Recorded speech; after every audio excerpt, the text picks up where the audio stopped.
Ya, entonces, hola, espero que estén bien. Y bueno, bienvenidos y bienvenidas a la clase número 12, bienvenidas, de electromagnetismo, ya, clase auxiliar número 12. En esta vez, versión online. Auxiliar número 12. Bueno, lo que vamos a ver en esta clase auxiliar son los dos problemas que les subí hace un rato cursos. Uno trata sobre inductancias, o sea, más que nada como problemas en donde tengamos que tratar con inductancias, en particular con autoinductancia de una espira circular. Y vamos a ver entonces cuáles son los efectos de la inductancia en las corrientes que puedan haber en esta espira, o en cualquier circuito como a modo general. Em, y en la segunda pregunta vamos a trabajar un poco con las ecuaciones de Maxwell y vamos a llegar a las soluciones tipo onda que llegaron en la clase y vamos a probar el tipo de solución onda plana que es el que tienen que trabajar en su tarea, ¿ya? El ansatz de la parte B, como el campo eléctrico que les estamos dando en la parte B, es como el campo eléctrico de las ondas planas, como la solución tipo onda plana. En realidad está como puesta en un eje, el caso más general es que esté como en alguna parte del plano XY, pero ahí lo vamos a ir comentando y les puede servir igual como un poco de apoyo para la parte como de comentar y también para que me pregunten al tiro cosas si es que tienen dudas, ¿sí? Eh, Eso, no sé si antes de empezar tienen alguna duda que quieran hacer, como por chat, por micrófono. ¿Se escucha bien, cierto?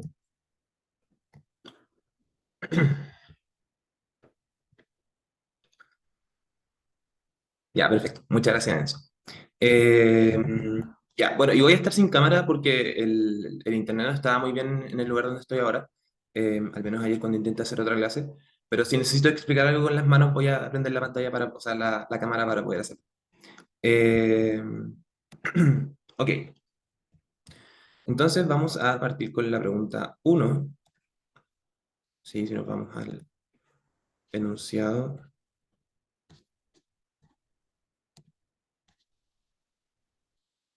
Ya, vamos a hacer esta pregunta uno que corresponde a la espira circular.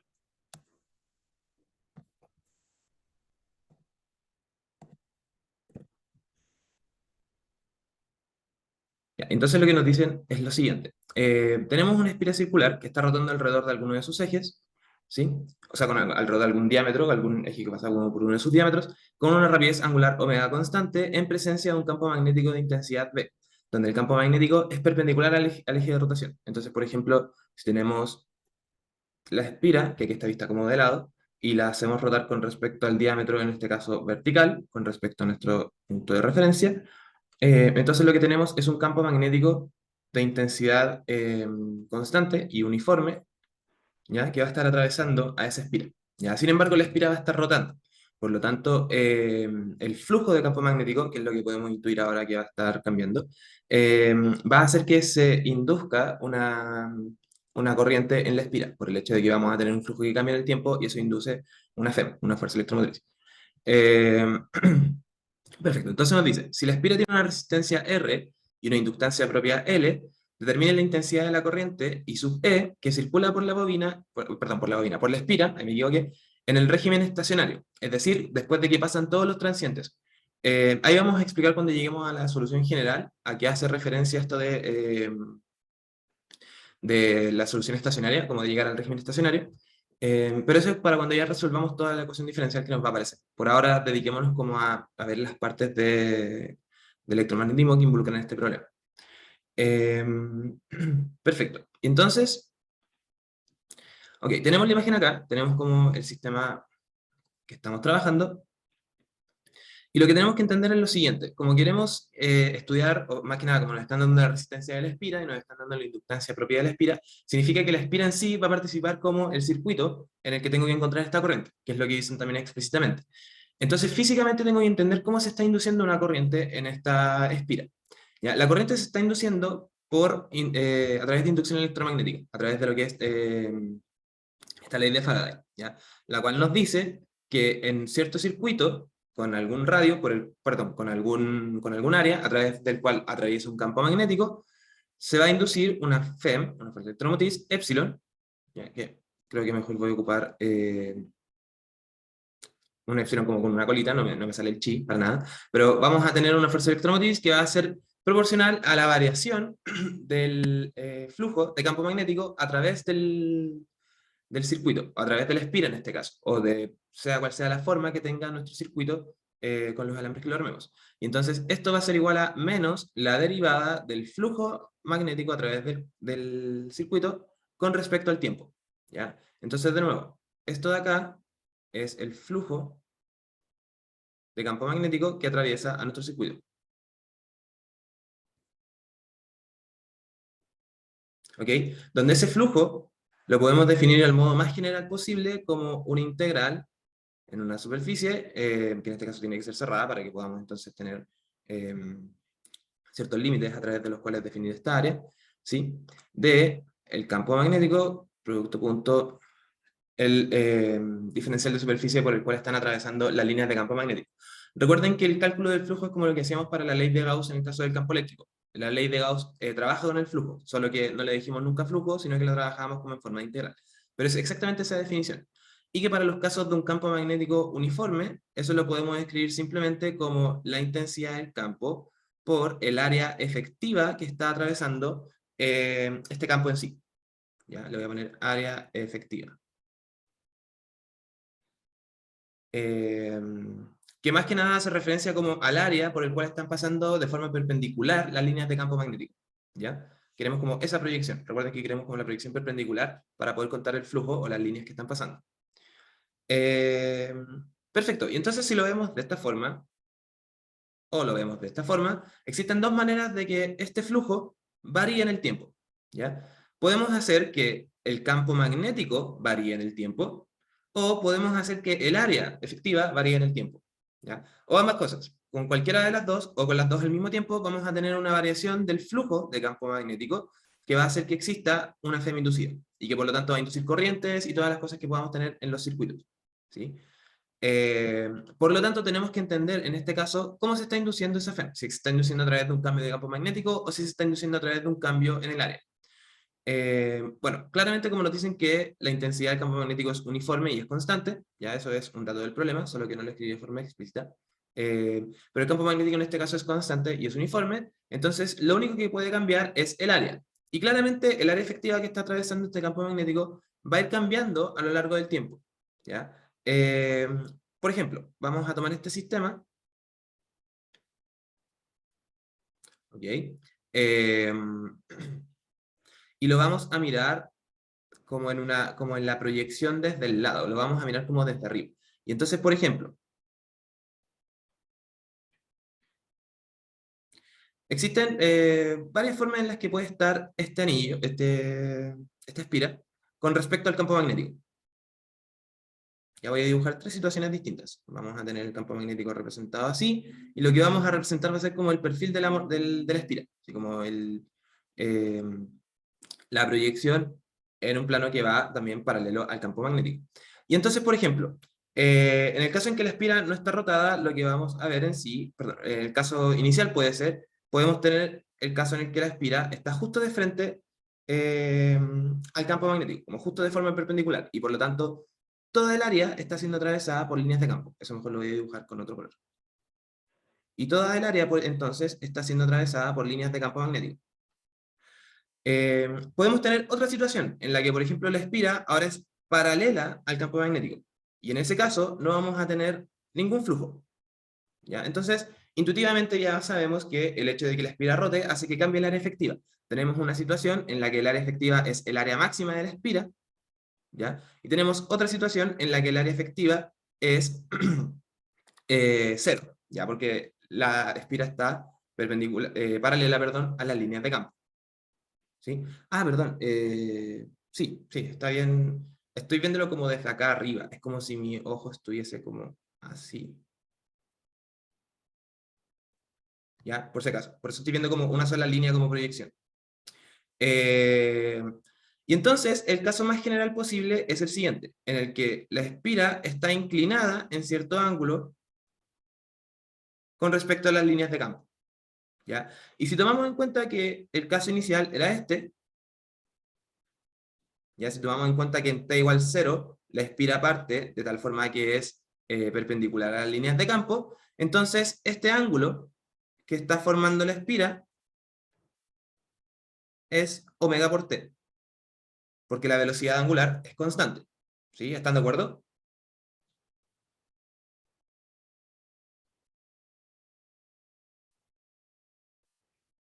Creo que sí voy a poner la cámara porque he movido harto las manos todo este rato. Ok, pero entonces, ¿me entienden el hecho de que para un caso general vamos a tener la espira inclinada en cierto ángulo con respecto a las líneas de campo y que ese ángulo es omega t, ¿cierto? Porque la velocidad angular de la espira es constante.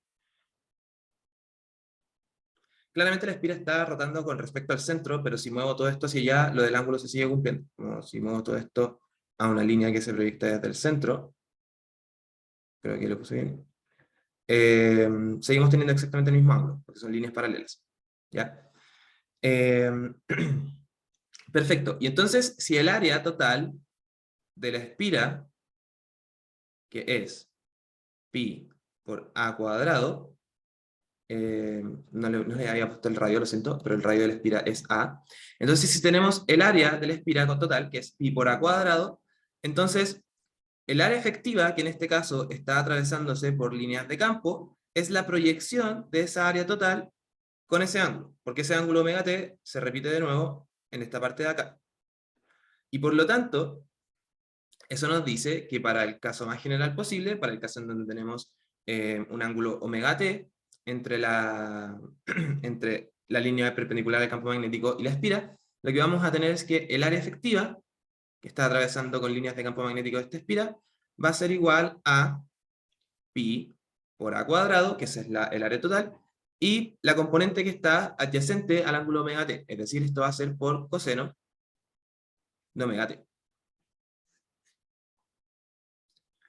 Eh, perfecto, y como el campo es uniforme, entonces el flujo lo podemos calcular como el campo por esta área, es decir, el flujo de campo magnético va a ser b por pi por a cuadrado por coseno de omega t. Y entonces podemos ver que o sea, podemos empezar ahora a tomar algunos casos para ver si esta expresión es consistente con lo que tenemos o lo que describimos en el sistema. ¿Ya? Por ejemplo, habíamos dicho que en el instante inicial, t igual 0, la espira era perpendicular a las líneas de campo y por lo tanto el flujo era máximo. Y si reemplazamos t igual 0 acá, se cumple esa condición. Y cuando tenemos el ángulo de 90 grados, que sería el caso en el que tenemos la espira paralela a las líneas de campo, entonces lo que tenemos es un flujo nulo, lo cual recuperamos acá si que reemplazamos 90 grados dentro del coseno. Entonces, esa expresión es consistente con lo que estamos estudiando con las manos, con lo que estudiamos a través de la intuición, y nos entrega entonces el flujo que en este caso varía en el tiempo de forma sinusoidal, por así decirlo, que lo representé con un coseno, pero es sinusoidal. ¿Ya? Es el mismo comportamiento. Eh, eso por ahora con el cálculo del flujo. ¿Tienen alguna duda hasta ahora? Más que nada para que vayamos avanzando paso a paso.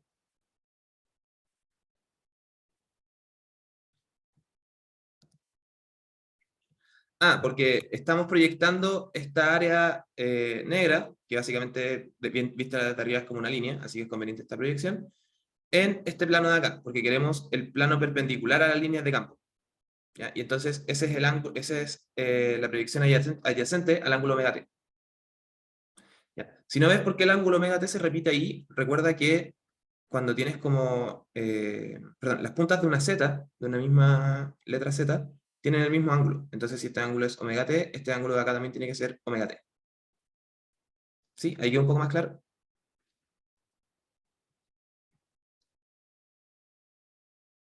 Perfecto, por nada. Ya. Genial. Tenemos el flujo. Y lo que podemos hacer ahora con el flujo es calcular la Fm inducida dentro de la espira. ¿Sí? Entonces, esta Fm inducida va a ser igual a menos la derivada con respecto al tiempo de esta expresión de aquí.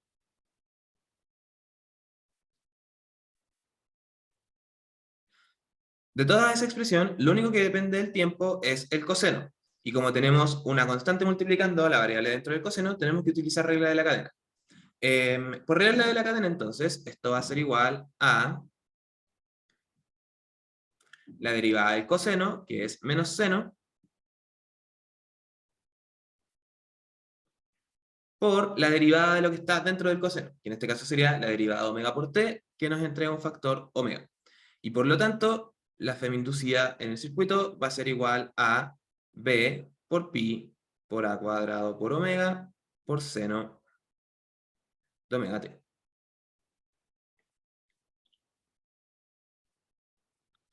Y este es como el primer gran paso al cual tenemos que llegar, porque aquí lo que hicimos fue aplicar la ley de inducción de Faraday en un ejercicio que también es bastante típico, como estos ejercicios de espira rotando o de cualquier configuración, como cualquier forma de una espira, no sea solamente circular, pero rotando ante un campo magnético uniforme, es súper típica. Entonces es importante que entendamos como este tipo de sistemas en donde el flujo cambia porque cambia el área y cómo llegar a la femi-inducida en esos casos. Así lo hicimos en esta parte de acá, ya como tomamos en cuenta intuitivamente qué era lo que estaba cambiando en el flujo para saber en dónde teníamos que poner nuestra atención en el desarrollo, nos dimos cuenta que era el área, proyectamos el área para darnos cuenta de que efectivamente cambiaba en el tiempo, y después con todo eso calculamos el flujo, y después llegamos a la femi-inducida. Algo curioso que podemos tomar en cuenta acá es que la frecuencia de rotación de la espira en sí va a ser la misma frecuencia que va a tener la femi-inducida, ¿ya? Y bueno, a pesar de que no es como funciona exactamente un generador, este sistema que estamos presentando acá no es como funciona un generador, los generadores que usamos usualmente tienen como la misma lógica, como que podemos generar corrientes alternas con cualquier frecuencia si es que podemos hacer rotar lo que sea que esté generando esa corriente con esa frecuencia, ¿ya? Así como se generan los generadores que permiten tener la corriente como a 50 Hz, que es la que usamos en nuestras casas. Por otro lado, también podemos notar que la intensidad de esta femi-inducida también es proporcional a omega, ¿ya? Y por lo tanto, mientras más intensa sea la rotación, mayor va a ser la intensidad de esta femi-inducida, y mayores van a ser los efectos entonces dentro de este circuito. Eh, Genial. Entonces, ahora tenemos que ver cómo conectar eso con la otra parte del problema en sí, que viene a ser la resistencia de la espira y la inductancia de la espira, ¿ya? Ok, esto es una FEM y básicamente funciona como si fuese una diferencia potencial, un voltaje que está en esa espiral. Y por lo tanto, por ley de Kirchhoff, esto de acá tiene que ser igual, se me fue deformando todo el rato la letra, disculpen, pero se entiende que es la FEM. Este resultado de acá tiene que ser igual a la diferencia de potencial asociada a la resistencia, más la diferencia de potencial asociada a la inductancia, ¿ya? Eso es por ley de Kirchhoff, ley de los voltajes, ¿ya? Además sabemos por ley de las corrientes, como en este caso solamente tenemos un hilo, que las corrientes van a ser las mismas en estos elementos. Pero en realidad el elemento en sí es solo la espira, así que ese comentario no vale mucho en este caso, pero es importante que entiendan también que para el caso general, si tenemos un solo circuito, como sin ninguna configuración rara, como de combinaciones de serie en paralelo, este es como el siguiente paso, asociar esa FEM inducida a todos los elementos que participan en ese circuito en sí, en esta espira en este caso. Y entonces lo que hacemos ahora es desarrollar, tomando en cuenta lo que sabemos sobre el voltaje en una resistencia y sobre el voltaje en una inductancia. Para la resistencia, entonces, lo que sabemos es ley de Ohm. Esto va a ser igual a corriente por la resistencia, ¿ya? Y por R.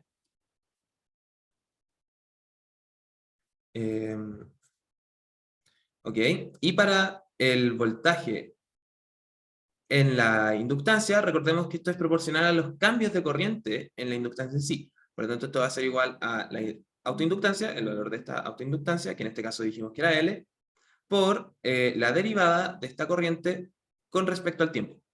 Y esto tiene que ser igual entonces a la femi-inducida, que en este caso sería B por pi por a cuadrado por omega por seno de omega t.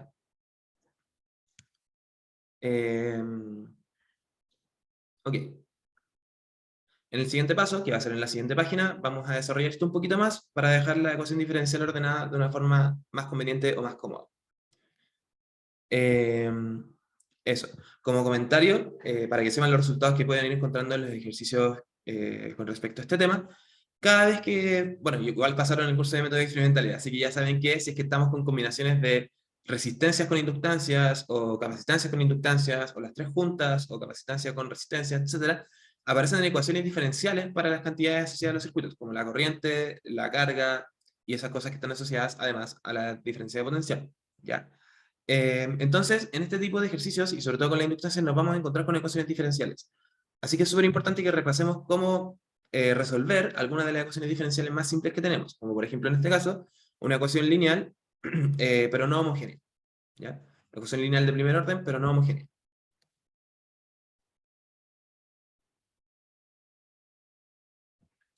Eh, a ver. No, está bien así. Bueno, sí, está bien así. De todas formas, lo que estamos estudiando acá es como la intensidad. Sí, vamos a estar estudiando como los valores absolutos de lo que de lo que nos encontremos. Y como es un seno, que también va cambiando como el signo, en este caso no va a importar mucho como ese cambio en sí. Sí, pero no, es como lo presentaron en la clase, de hecho. También hicieron el problema apareció en clases. Solo que lo hicieron con 3 elementos en el circuito en vez de solamente la inductancia y la resistencia. Eh, ya. De todas formas lo voy a confirmar igual y quizá haga como el fe de ratas en la descripción del video y después lo puedo poner en la pauta también. Eh, ya. Entonces voy a cambiar de pizarra y vamos a repetir, o sea, vamos a reordenar esta ecuación diferencial.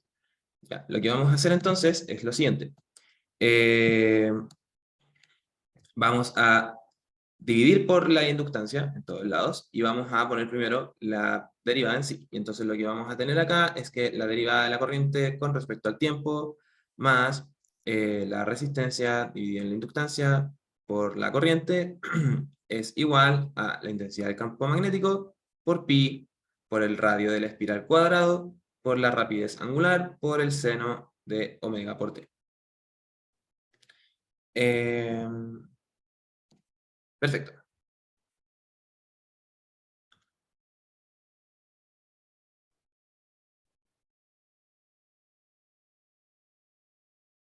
Entonces, de nuevo, esto de acá es una ecuación diferencial ordinaria de primer orden, porque llegamos solamente hasta la primera derivada, pero no homogénea. Es decir, que a este lado de la igualdad no hay un cero, sino que hay una función que depende de la variable asociada a las derivadas, ¿sí? En estos casos, entonces, y esto es súper difícil de recordar, sobre todo para mí que no tomo el curso, o sea, no tomé el curso de hace años, entonces en la mañana estaba intentando acordarme de esto de memoria, pero ustedes deben tener como la mente un poco más fresca, y como les dije, este tipo de cosas van a empezar a aparecer, así que es necesario que se memoricen lo que vamos a discutir ahora. Estas E2 se resuelven de la siguiente manera. Tenemos como la solución siguiente. Si tenemos una ecuación diferencial de la forma de I a de X más alguna función que dependa de la variable de las derivadas, ¿sí? Por la función que estamos buscando, igual a alguna otra función que dependa de la variable de integración.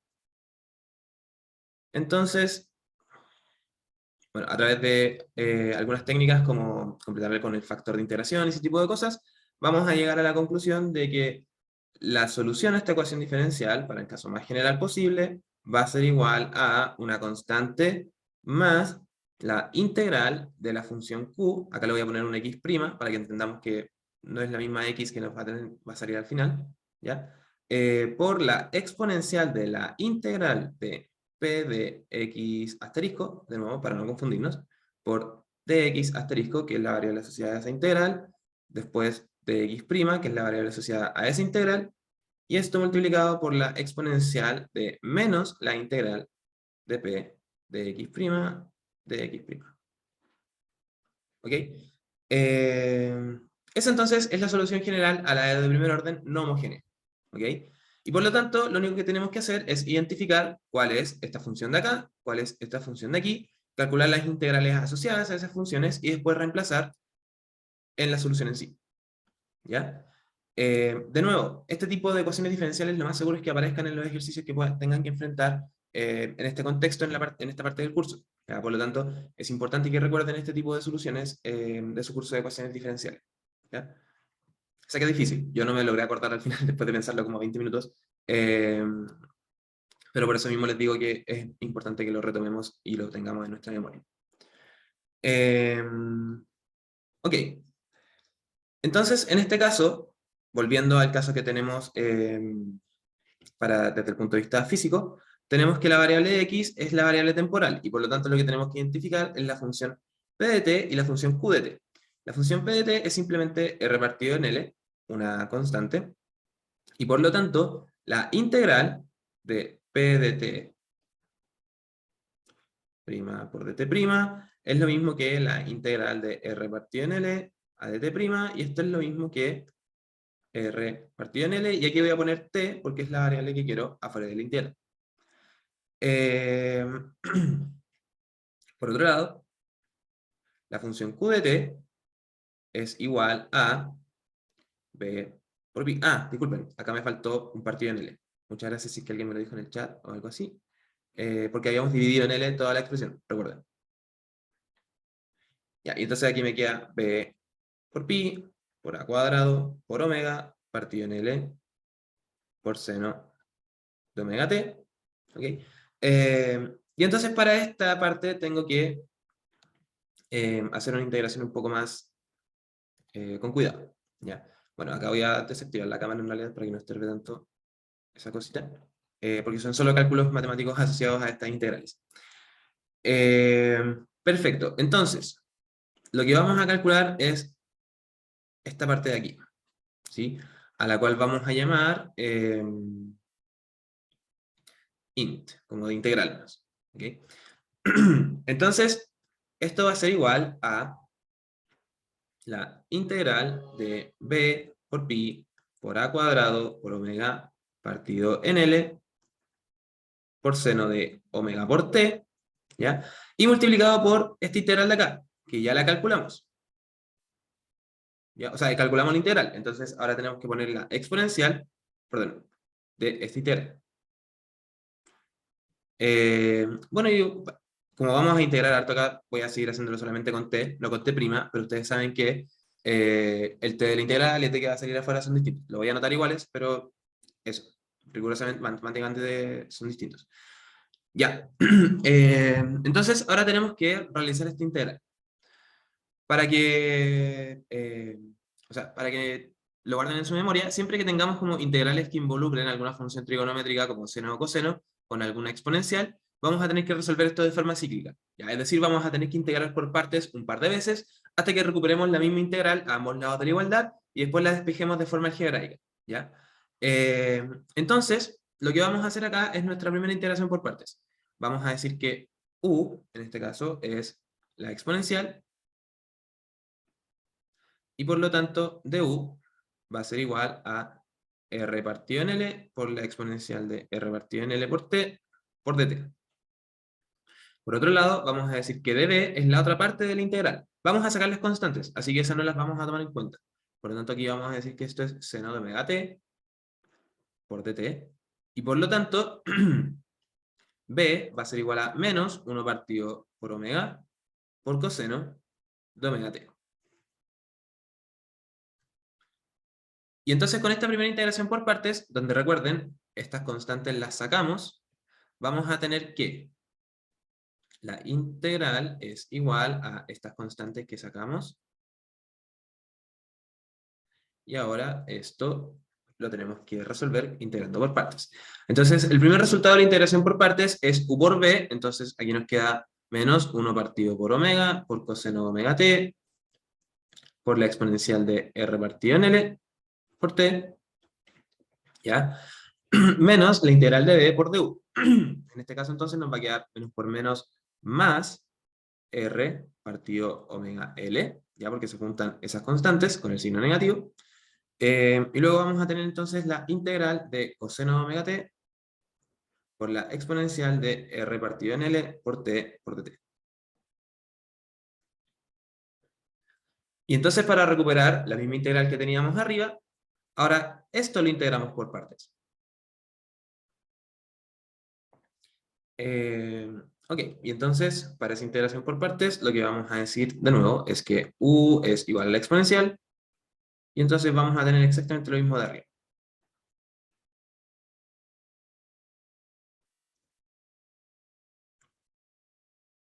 Por otro lado, db ahora va a estar asociado al coseno de omega t por dt, y por lo tanto esto va a ser igual, o sea, b va a ser igual a 1 partido en omega por seno de omega t.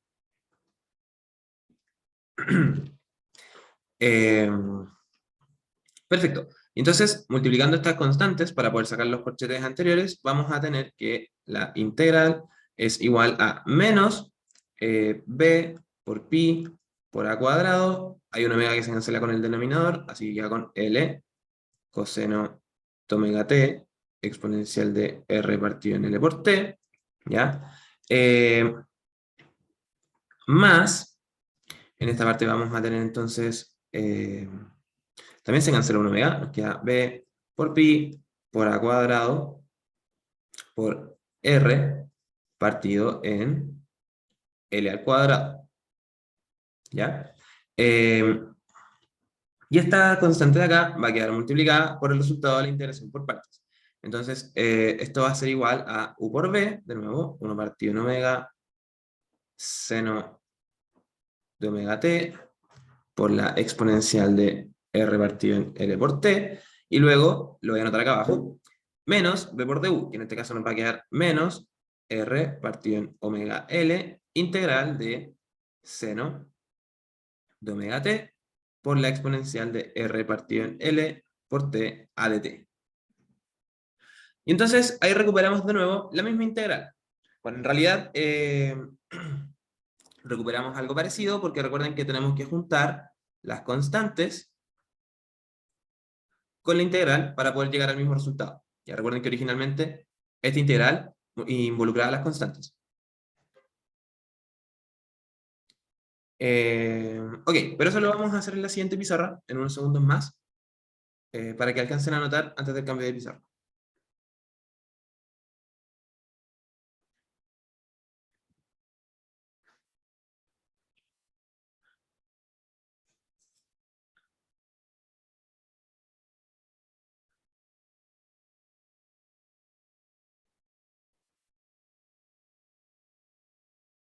Ah, perdón, aquí cuando encerré este omega, en realidad lo que quería era poner un omega en el numerador, porque lo que tenemos que tener es el omega ahí arriba.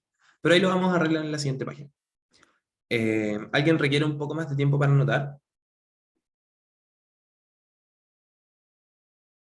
No, parece que no. Ya. Entonces, este era el resultado que teníamos en la parte anterior, y yo les había dicho que, en realidad, esto lo vamos a desarrollar ahora. Ok, entonces, vamos a ir desarrollando hasta que encontremos de nuevo la misma integral. Vamos a tener menos b por pi por a cuadrado partido en L, coseno de omega t, exponencial de r partido en L por t, ¿sí? Eh, Luego vamos a tener más b por pi por a cuadrado por r partido en omega L al cuadrado por seno de omega t exponencial de r partido en lt. Y acá voy a juntar algunas constantes para dejarlas dentro de la integral, y las que son las voy a dejar afuera. ¿Okay? Y entonces lo que vamos a tener acá es lo siguiente, nos va a quedar menos, eh,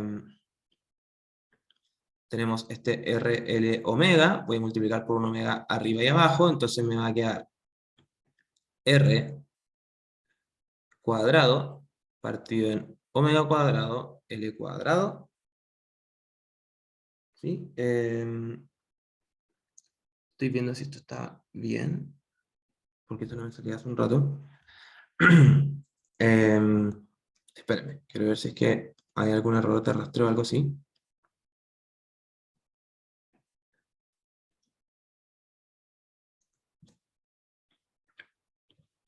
Ya, tengo esa integración por partes y multipliqué por esas cantidades de ahí.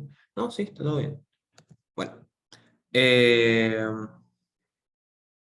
Ok. Y entonces, vamos a tener esa multiplicación de constantes. Puse un omega ahí, porque ahora lo que voy a hacer es poner b por pi por a cuadrado. Aquí hay un omega, por eso puse un omega abajo. Y eh, quiero volver a la pantalla interior. Y lo otro que necesitamos dentro de esa integral es L.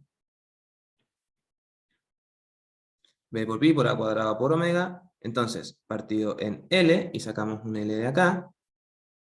Esto nos va a quedar por seno de omega t por la exponencial de R partido en L por T a de T. Eso. ¿Sí? Sí, aparentemente está bien. Sí, aparentemente delante debería haberme equivocado quizás. Mm,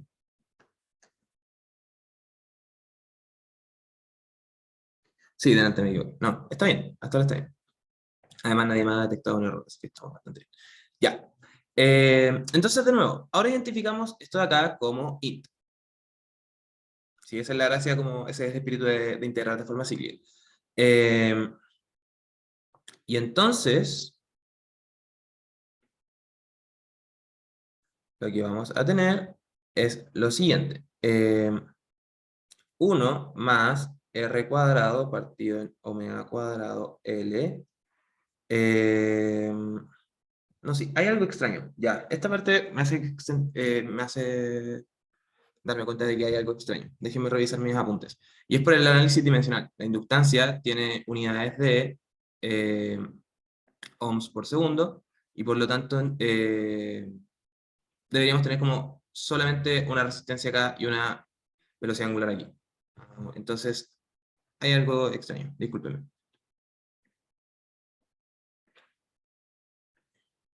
Voy a retroceder en mis pasos.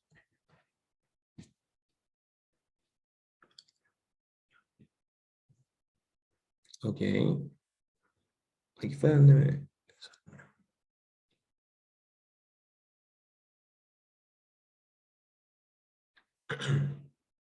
Em,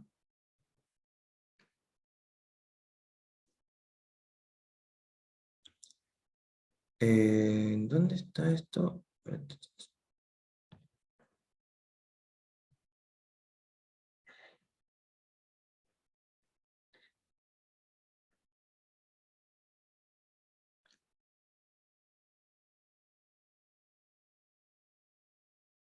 No, está bien. O sea,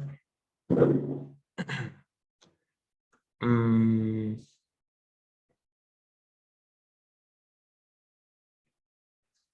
a ver.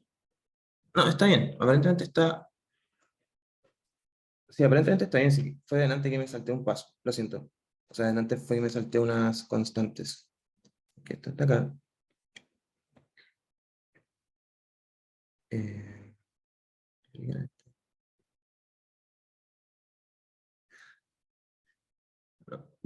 ya vi el error. Ya me di cuenta.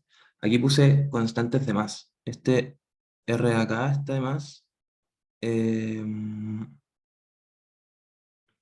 sí, y creo que es todo. Es todo. Eh, no,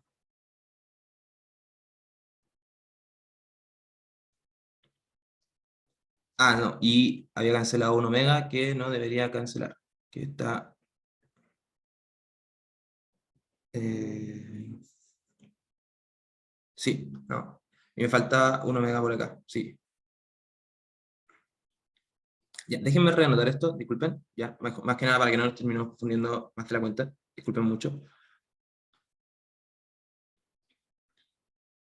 Ya. Eh, ya, perfecto. Entonces voy a dejar esto con la misma estructura que tenía acá nomás. ¿Sí? Y acá adentro voy a empezar a hacer la integración por partes.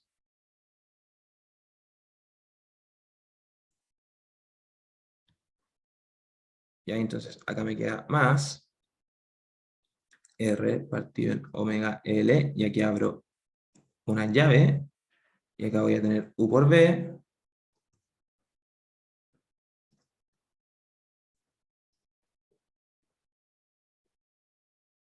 ya, y después menos B por D.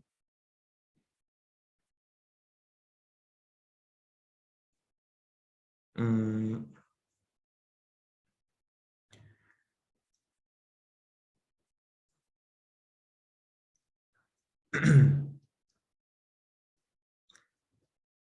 Sí, y ahí entonces tengo cerrado el corchete y tengo cerrado esto acá. Ya. Ok, y ahora, ya, ahí está, listo. Es esta constante completa al cuadrado. Ya, ya, perfecto. Perfecto, perfecto. Vamos a desarrollar desde acá entonces. Lo siento mucho por esta confusión, si fue solamente como esta parte de acá que me enredé al sacar los corchetes. Ya. Eh, Pasamos a la siguiente pizarra entonces.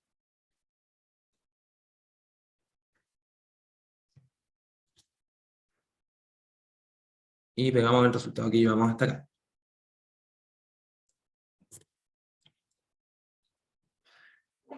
Ya. Bueno, de lo que nos sirve hacer esto es porque ahora toda esta constante de aquí la podemos simplemente tirar hacia la integral y ahí vamos a recuperar la integral que queríamos calcular. ¿Ya? Es la misma constante que tiene que estar dentro de la integral para poder definir y asterisco. ¿Ya? Eh, Así que vamos a decir que esta integral va a ser igual a... Entonces, vamos a desarrollar con esa constante. Con esa constante, el primer término nos queda como lo habíamos dicho antes, menos b por pi por a cuadrado partido en l por coseno de omega t por la exponencial de r partido en l por t. ¿Ya? Luego, el término del seno nos va a quedar eh, más, ese omega de ahí se va a ir con el omega del numerador, ¿ya? Y por lo tanto nos va a quedar b por pi por a cuadrado por r partido en omega l cuadrado por seno de omega t por la exponencial de r partido en l por t. ¿Ya? Y luego, ahora sí, esta constante que está fuera del corchete se multiplica con esta y todo eso queda al cuadrado. Y ahí eliminamos nuestro problema de dimensiones, porque r es unidades de ohm y omega por l es unidades de ohm. ¿Ya? Y que todo eso esté elevado al cuadrado también lo hace adimensional. Eh, y entonces este de acá se multiplica con este de acá y nos va a quedar un menos r partido en omega l, todo eso al cuadrado, ¿ya? Y ahora sí, por la integral de todas las constantes que estaban afuera, por seno de omega t, por la exponencial, y todo eso, ahora sí, es la integral que estábamos calculando. Ahora sí, me disculpo mucho, mucho por ese delay que tuvimos, por ese atraso que tuvimos en este cálculo. Entonces, lo que podemos hacer es pasar esa integral sumando hacia el otro lado para factorizar con lo que tenemos acá y vamos a tener 1 más r partido en omega l y todo esto al cuadrado por int va a ser igual a estas dos cosas que teníamos acá arriba. Este factor de acá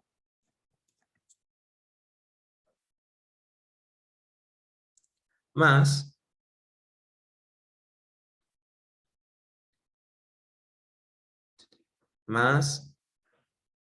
este factor de acá.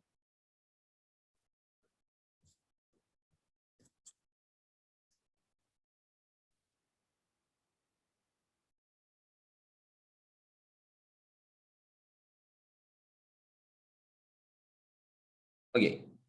Eh, y entonces ahora podemos seguir desarrollando un poco. Por ejemplo, a este lado de acá podemos escribir eh, omega L al cuadrado más R al cuadrado, y todo esto dividido en omega cuadrado L cuadrado por int, igual a estas expresiones. Y ahí podemos empezar a cancelar algunas cosas.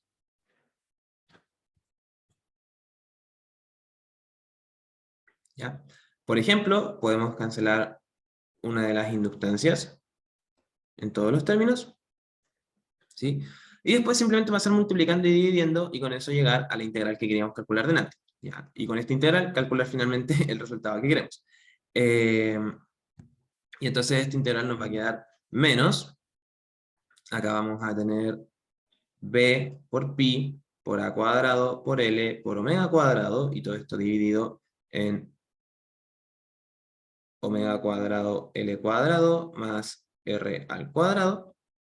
Todo esto por coseno de omega t por la exponencial de R partido en L por T. ¿Ya?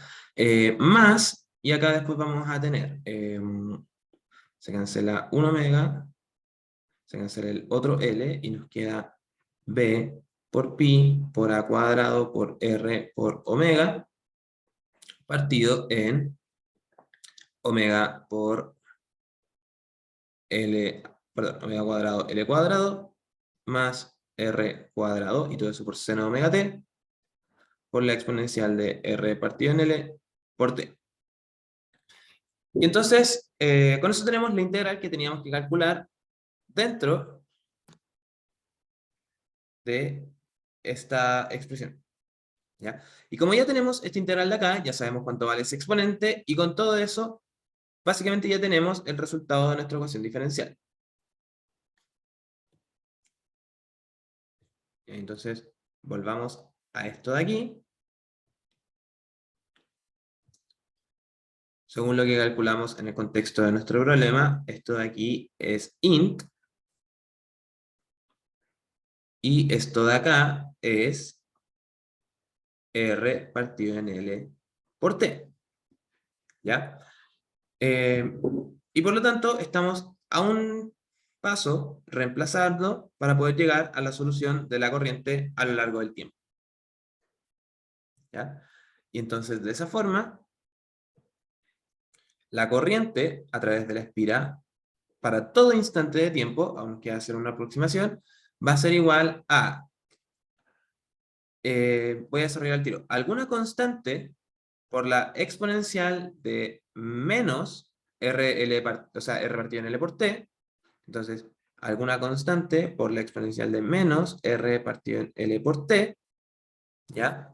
Y luego más todo el resultado de la integral, pero multiplicado por la exponencial, esto lo hubiese encerrado entero mejor, ¿ya? Y nos va a quedar todo el resultado para int, pero multiplicado por la exponencial de menos R partido en L por T. Y si multiplico este factor de acá por estos dos factores de aquí, nos damos cuenta de que se eliminan estas exponenciales. ¿Ya? Y por lo tanto, aquí lo único que tengo que agregar es menos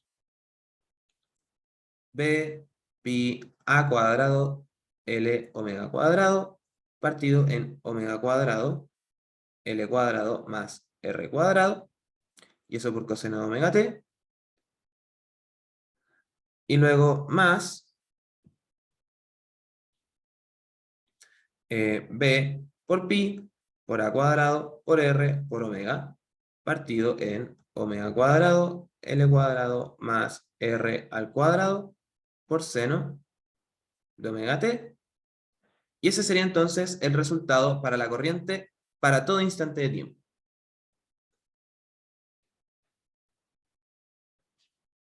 ¿Ok? Perfecto. Recuerden, es importante recordar cómo resolver las ecuaciones de primer orden no homogéneas y homogéneas, aunque el caso homogéneo también se puede aplicar a partir de la expresión que trabajamos. ¿Ya? Y es importante que recuerden cómo resolverlas porque las van a encontrar en el contexto de los ejercicios que nos quedan con circuitos.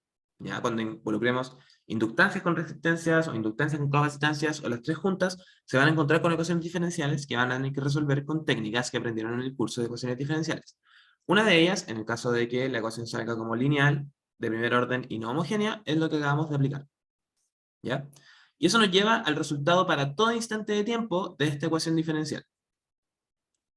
Lo otro también, si es que lo saben identificar en el momento, recuerden que toda solución de una ecuación diferencial no homogénea la pueden representar como la solución a la EDO homogénea más la solución del caso particular. Pero eso es básicamente como resolver la EDO con la mente. Entonces, lo mejor es recordar la expresión que anotamos el día de hoy, si es que nos encontramos con alguna ecuación diferencial parecida más adelante. Perfecto, pero este todavía no es el resultado que nos piden. Lo que nos piden es la corriente en el caso estacionario. ¿Ya? Y para eso fijémonos en los términos que encontramos.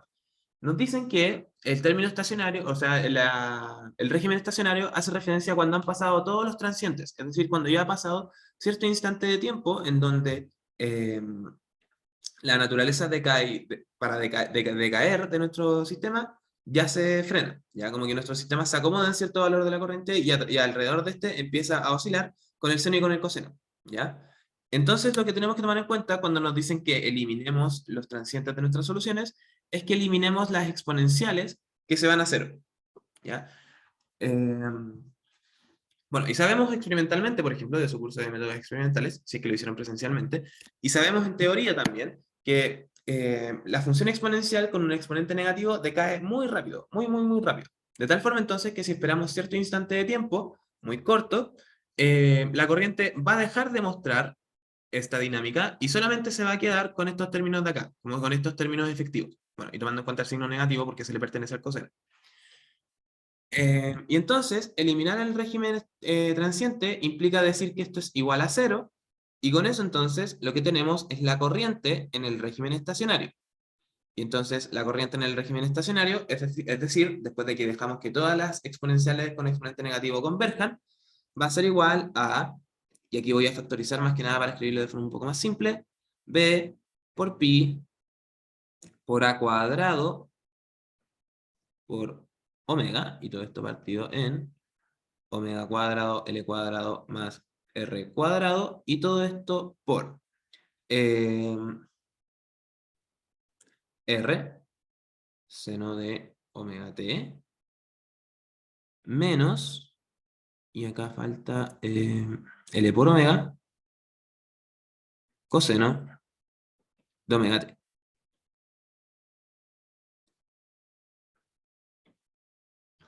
Eh, Eso entonces con el resultado de esta pregunta, ¿sí? Eso es la corriente en el régimen estacionario, es decir, la corriente luego de que dejamos que todos los transientes decaigan. Eh, ok. Si nos damos cuenta, más que nada para comentar el resultado, es una suma entre un seno y un coseno. Significa que el comportamiento de esta corriente no va a ser algo sinusoidal en realidad. Ya después de que pasamos el régimen transiente, ¿sí? La corriente no va a oscilar de forma sinusoidal, sino que vamos a tener un término que es proporcional al seno y uno que es proporcional al coseno, pero con distintas amplitudes. Y por lo tanto, eso va a hacer que en general el resultado sean como algunas oscilaciones muy grandes, seguidas de oscilaciones más pequeñas y cosas de este estilo. Como algo así, quizás lo dibujé mal, pero es como cuando combinamos dos senos o dos cosenos. Probablemente han visto ese tipo de gráficos. Ya en el que tenemos como... creo que voy a partir mejor desde el principio del tiempo. Como algo así, quizás. Eh,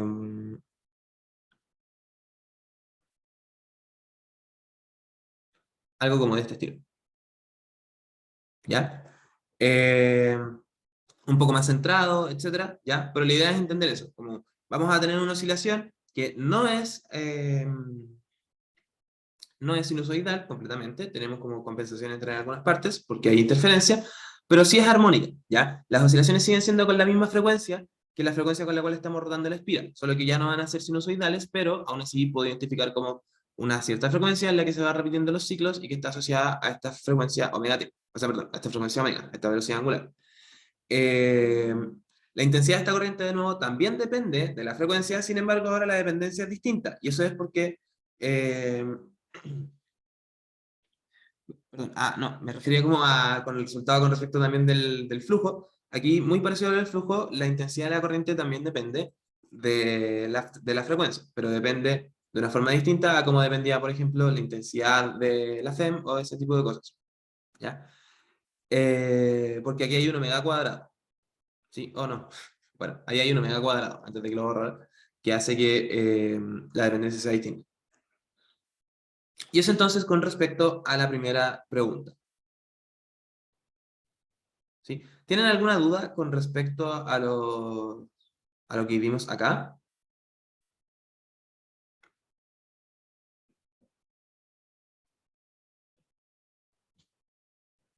¿No? Eh, ok. Bueno, cosas importantes que recuerden, para el análisis dimensional les puede servir lo que les dije antes. La inductancia la pueden escribir en términos de las unidades de la resistencia como ohms por segundo, directamente, y por lo tanto, omega por L es lo mismo que ohms, porque omega tiene unidades de 1 partido por segundo. Eh, ¿Qué otras cosas? Bueno, la dinámica de la corriente o de las cargas o de lo que sea cuando aparecen inductancias o inductancias como propias o inductancias en cualquier circuito, etcétera, eh, son primero, en general pueden llegar a ser oscilatorias y son como de eh, a ver, como de inercia, como que agregan segundas derivadas en el caso de de la carga o primeras derivadas en el caso de la corriente para este tipo de ecuaciones diferenciales y hace que aparezcan resultados bien complejos. Ya, por ejemplo, acá solamente con hacer rotar la espira con un campo magnético que es uniforme, obtenemos un resultado que se ve bastante complejo. ¿Ya? E incluso obtenemos un resultado que tiene como cierto transiente, donde ese transiente en realidad también es característico como del hecho de que tenemos una resistencia. Entonces, estamos como acomodando todo esto perdón, resistencia e inductancia. Entonces estamos acomodando todo esto al régimen que le acomoda a esos dos elementos. Pero eso es todo lo que podemos comentar, por ejemplo, de esta pregunta de la clase de hoy. ¿Tienen alguna duda con respecto a lo que vimos?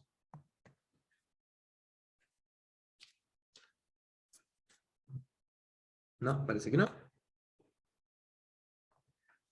Aquí hay una duda. Ya, todo claro.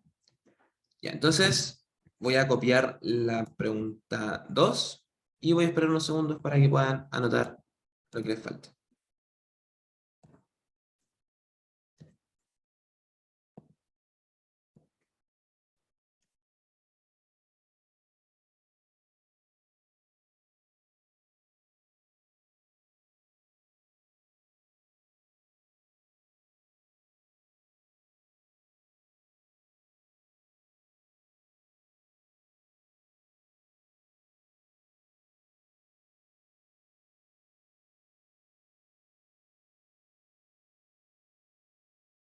Ya.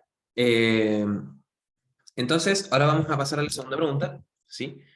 Y bueno, como les dije, esta pregunta es más que nada para que retomemos lo de las ecuaciones de Maxwell y cómo conectarlas con la ecuación de onda a la que llegaron en clases.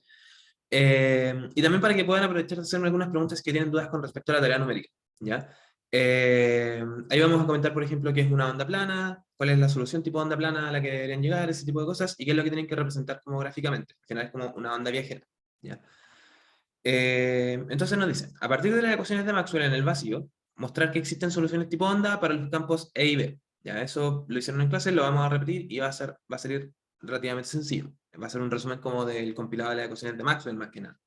Luego nos piden mostrar que el campo eléctrico que nos están presentando ahí es solución a la ecuación de onda mostrada anteriormente. ¿Ya? Y esa en realidad es la expresión que, por así decirlo, representa matemáticamente una onda plana para el campo eléctrico.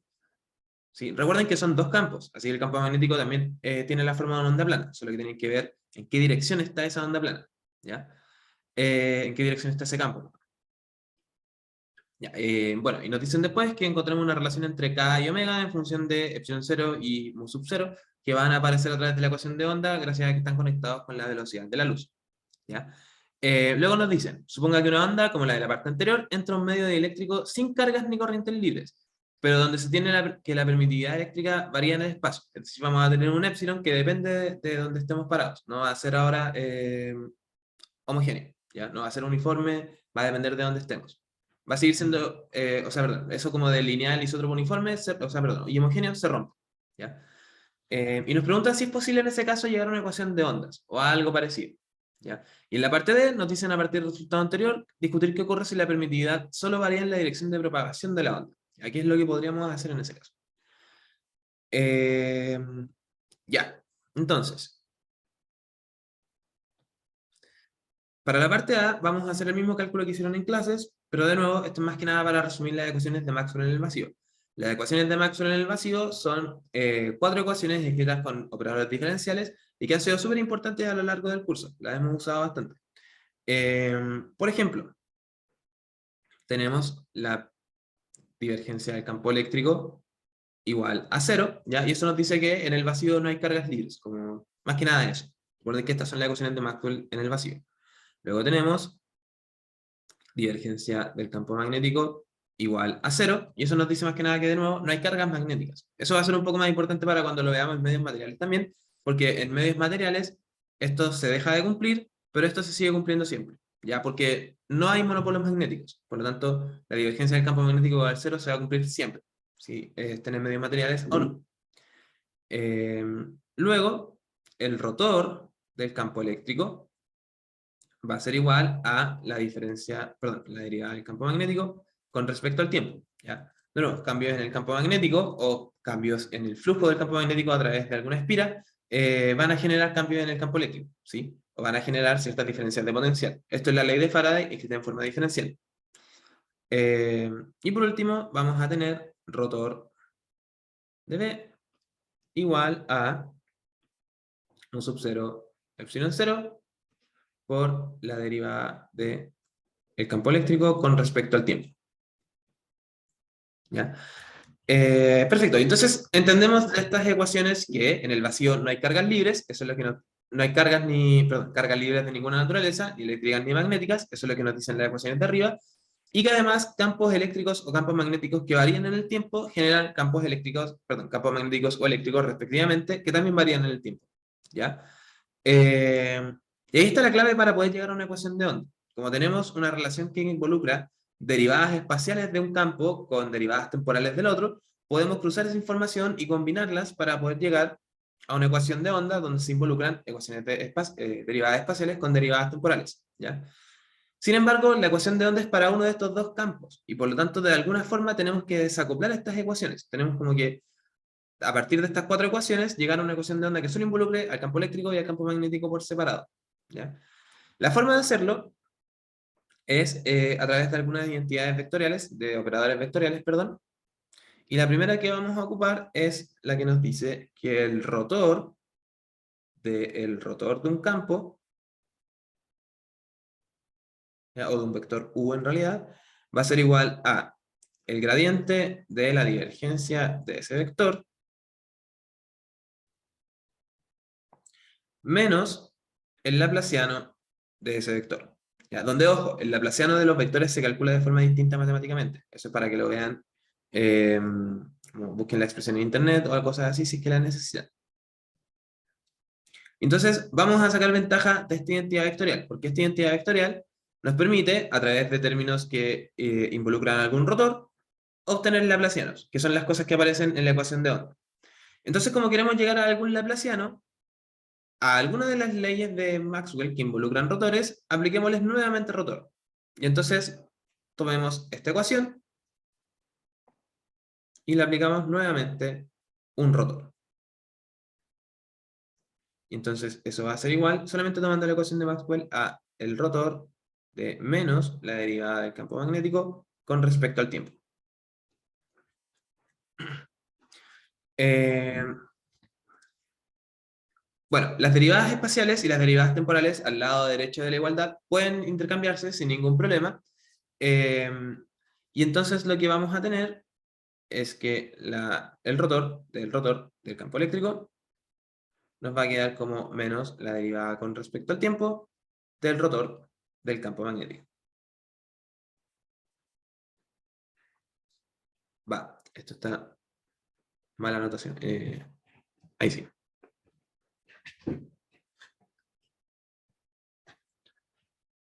Ok.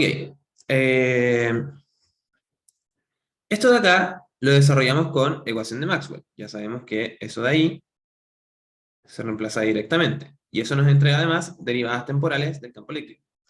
Por otro lado, esta de acá la desarrollamos con la identidad que anoté. ¿Sí? Y entonces vamos a tener lo siguiente. Tengo que cambiar de pizarra. Voy a esperar unos segundos para que terminen de anotar esa parte y continuamos.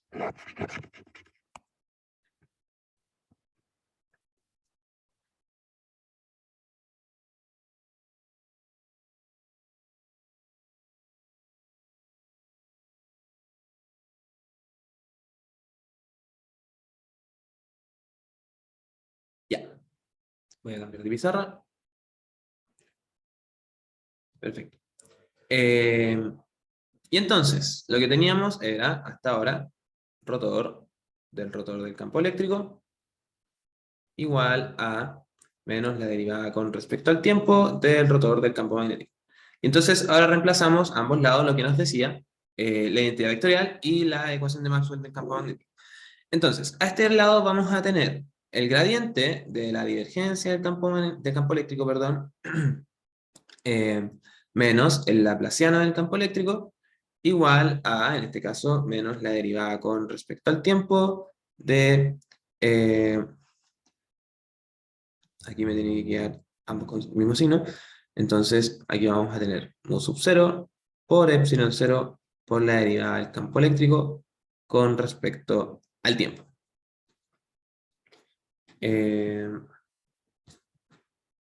Sí.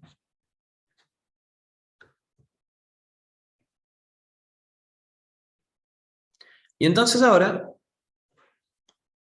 vemos que podemos juntar las dos derivadas temporales.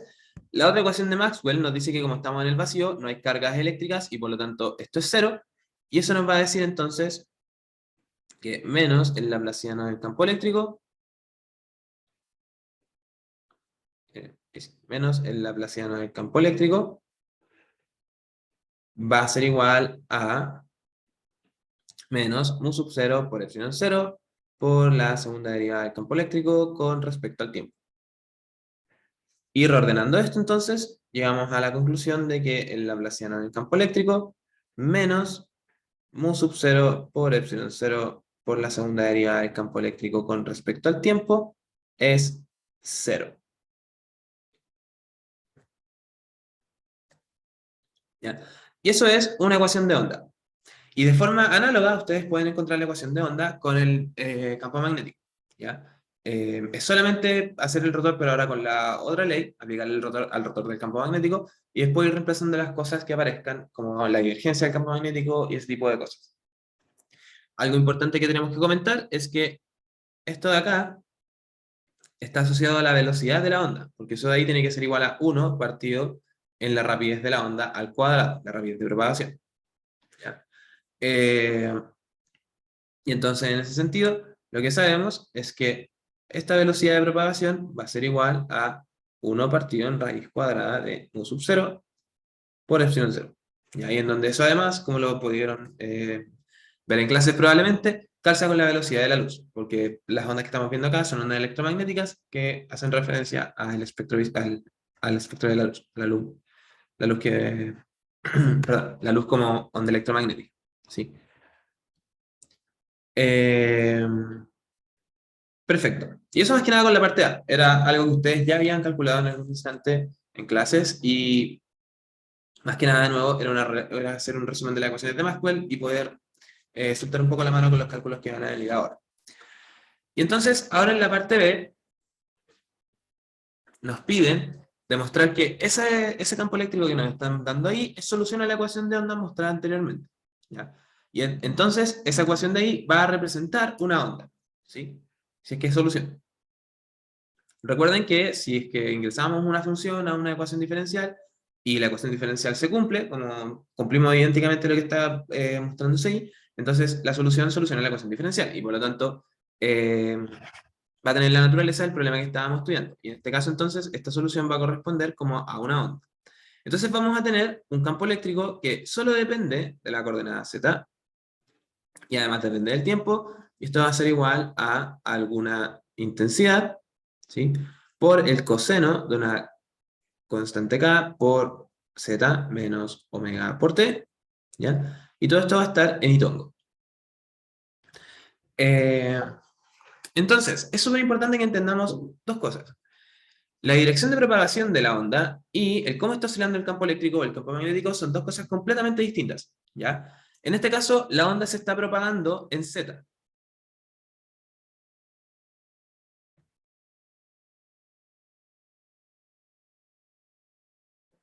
O sea, en realidad, perdón, la onda se propaga en k-tongo, ¿ya? ¿Por qué se propaga en k-tongo? Porque depende de la coordenada z. Entonces, en distintos puntos a lo largo del eje k-tongo, perdón, vamos a tener distintas intensidades del campo eléctrico, pero eso va a ser también por el hecho de que en otra dirección perpendicular va a estar oscilando en el tiempo, ¿ya? Y entonces, el campo eléctrico en realidad va a estar oscilando en el eje y-tongo pero se va a estar propagando en el eje K-Tongo, ¿ya? De nuevo, eso es súper importante que lo entiendan. La dirección de propagación y la dirección en la cual se está oscilando son dos cosas completamente distintas. De hecho, son perpendiculares. Bueno, y también eso nos dice que el caso más general posible no es alinear esto con Itongo, sino que alinearlo como con una combinación lineal entre Itongo y J-Tongo, que son los dos vectores unitarios perpendiculares a K-Tongo, para que se cumpla esto de que el campo eléctrico y el campo magnético oscilan perpendiculares a la dirección de propagación. Recuerden que eso es lo que define también una onda electromagnética. Una de las grandes características de estas ondas es que son ondas transversales. Perfecto, entonces la dirección de propagación es en K-Tongo, pero el campo eléctrico oscila en I-Tongo. Y entonces vayamos haciendo ciertos cálculos. En el caso en que tenemos esto separado de forma en nuestras direcciones cartesianas, este laplaciano es directamente el laplaciano de cada una de las componentes de este vector. Y como en este caso solamente tenemos componente en X, entonces eso nos dice que este laplaciano en realidad va a ser igual a la segunda derivada de la intensidad del campo eléctrico con respecto al tiempo, y esto va a ir en Itongo. Perdón, con respecto al tiempo, con respecto a z, con respecto a z, con respecto a la variable espacial en la que está definida esto de acá, con respecto a la que depende. ¿Sí?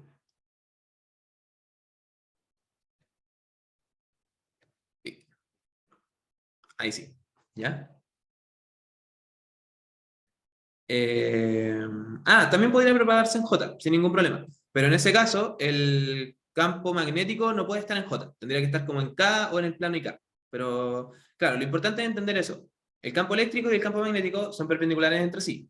Pero el campo eléctrico y el campo magnético a la vez son perpendiculares a la dirección de propagación. Entonces tienes como una tríada de esta forma.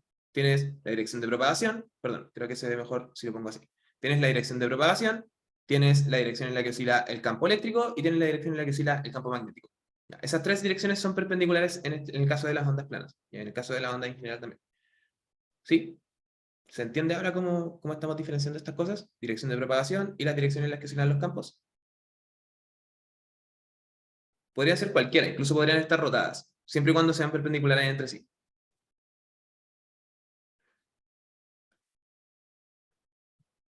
Eh, ¿Sí? ¿Se entiende? ¿Quedó un poco más claro?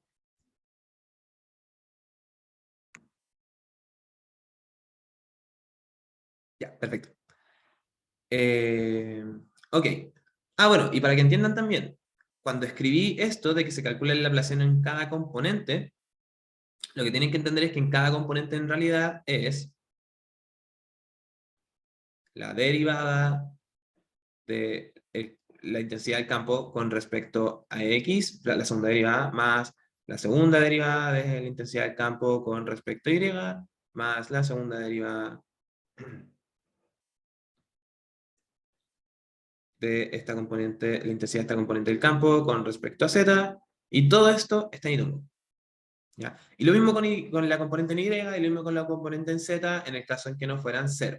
¿Ya? Pero como en este caso son 0, lo único que nos vamos a quedar, con lo único que nos vamos a quedar, perdón, es con la componente en Itongo, y además, como sabemos que esta componente solo varía en Z, vamos a poder eliminar estas dos derivadas. Por eso me había quedado solamente, perdón, vamos a poder eliminar estas dos derivadas.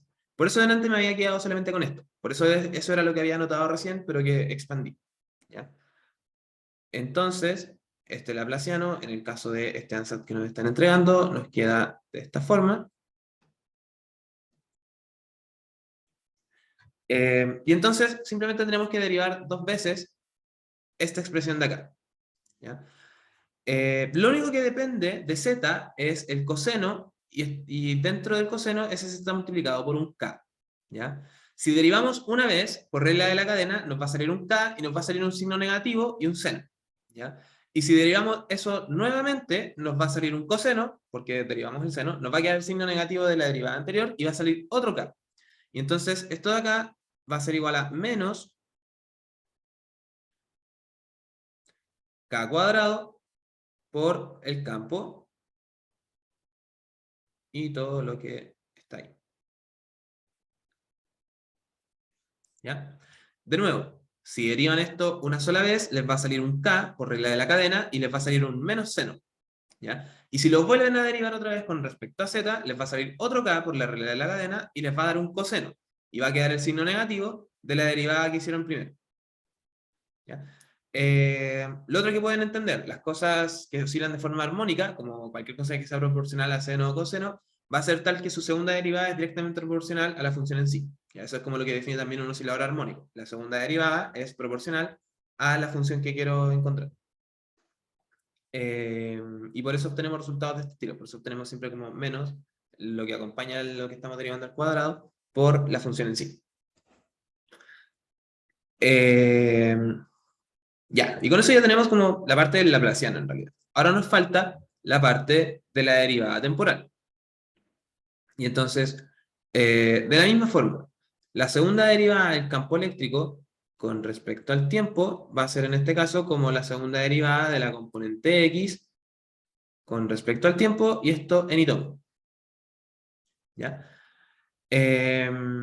Ok, de forma similar, vamos a tener un coseno y aquí vamos a tener un menos omega t, ¿sí? Sin embargo, el resultado va a ser exactamente el mismo si derivamos. Como que, perdón, no exactamente el mismo, sino que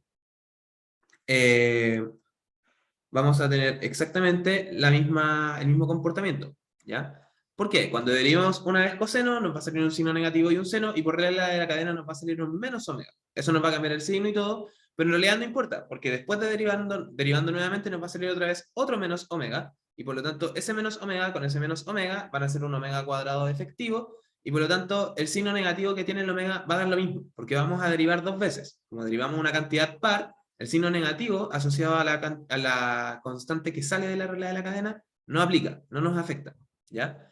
Y por lo tanto, el resultado va a ser exactamente el mismo desde el punto de vista cualitativo, o desde el punto de vista de la expresión que vamos a llegar, y esto va a ser igual a menos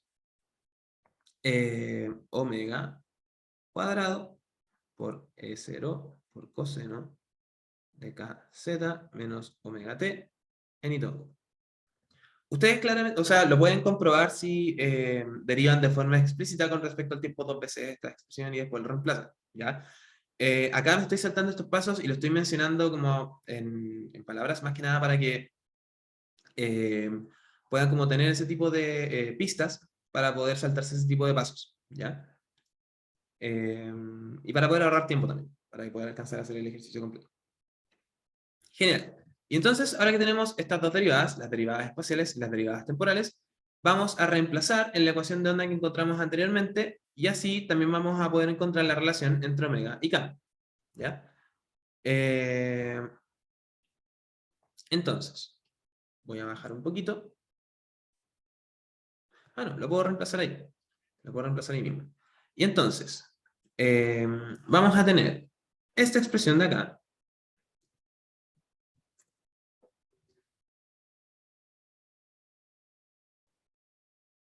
¿sí? Menos mu sub 0 por epsilon 0 por todo esto de acá, pero como tiene un signo negativo, esto se transforma en más.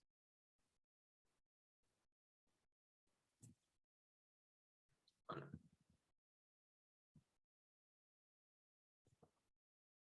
más esto de acá, ¿ya? Y todo eso igual a 0.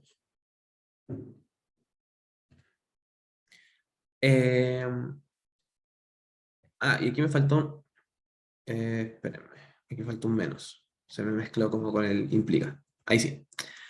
Eh, ya. Como estamos en el eje tongo, en realidad podemos ignorar o sea, como ambos términos están en tongo, toda la expresión está asociada a esa componente y por lo tanto podemos ignorar el vector unitario. Podemos simplificar por el coseno y por la intensidad del campo eléctrico, ¿ya? Y con eso vamos a llegar a una relación entre omega y k, ¿ya? Y que además tiene que cumplirse para que pueda cumplirse la ecuación de onda, ¿ya? Lo que queremos, recuerden, con esta parte B,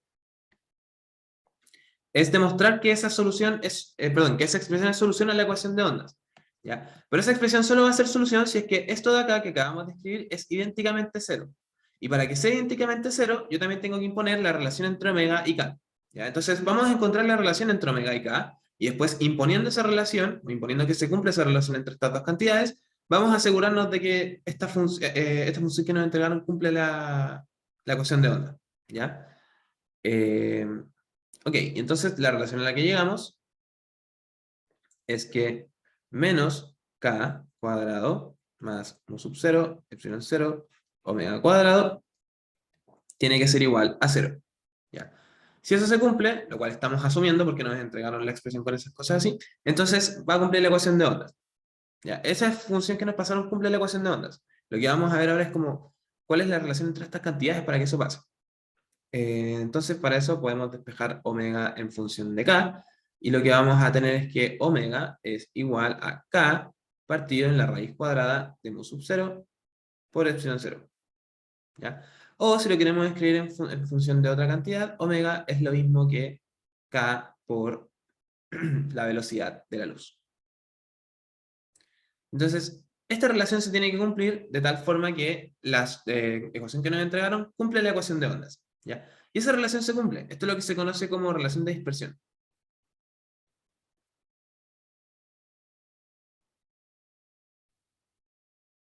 Y ahí nos está diciendo, en cierto sentido, cómo se relacionan el cómo avanzamos con la onda versus el cómo está oscilando esta onda. ¿Ya? Y eso entonces con la parte B. Llegamos a la relación entre omega y k, eso se llama relación de dispersión. Y si esa relación de dispersión se cumple, lo cual es correcto, entonces la solución que nos entregaron es solución de la ecuación diferencial y por lo tanto es una onda. ¿Ya? Porque es solución a la ecuación de ondas. Eso entonces con la parte B. Y de nuevo, lo que les dije, o sea, lo que les estaba presentando ahí, esa expresión de ahí, es una onda plana. Es una onda viajera, ¿sí? Eh, y la gracia, perdón, una de las cosas que tienen que entender es que la dirección de propagación es perpendicular a las direcciones en las cuales están oscilando los campos. Mientras que los campos también son perpendiculares entre sí. ¿Ya? Para que ustedes lleguen a ese resultado de forma numérica, en realidad, lo que pueden intentar hacer es resolver el sistema de ecuaciones diferenciales. ¿Ya? Traten de buscar algún método que hayan aprendido para resolver ecuaciones diferenciales acopladas en su curso de ecuaciones diferenciales y traten de implementarlo numéricamente como si lo implementaran de forma analítica. ¿Ya? Con Python ustedes pueden hacer muchas cosas que pueden hacer de forma analítica. Pueden usar álgebra lineal, pueden integrar, pueden derivar, pueden hacer muchas cosas de ese estilo. Entonces, yo les recomiendo que usen Python, más que nada, y que busquen el símil entre lo que vieron en su curso de ecuaciones diferenciales, como de forma teórica, y si es que alguno de esos algoritmos se puede aplicar directamente con alguno de los paquetes que tenga Python o cosas así. Eh, Eso. Sí, ese es como mi consejo que les puedo dar con respecto a la tarea.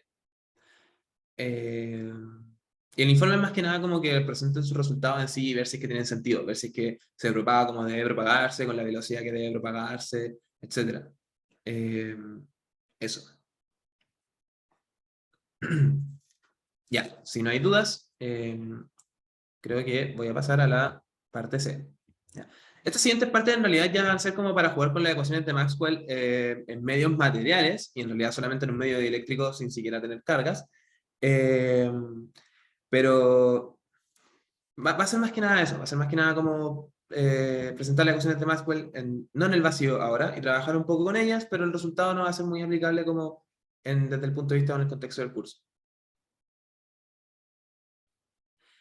Eh, Ana, son similares, porque ya, lo que pueden intentar hacer, y esto también lo pueden buscar de forma teórica, es ocupar separación de variables. De hecho, lo vamos a comentar un poco en la parte D, pero lo que pueden hacer es como usar separación de variables para tomar en cuenta de que el campo solo depende de la dirección de propagación y depende del tiempo, y con eso van a encontrar dos ecuaciones diferenciales separadas, que esas sí se pueden resolver sin ningún problema con lo que saben del curso de ecuaciones diferenciales.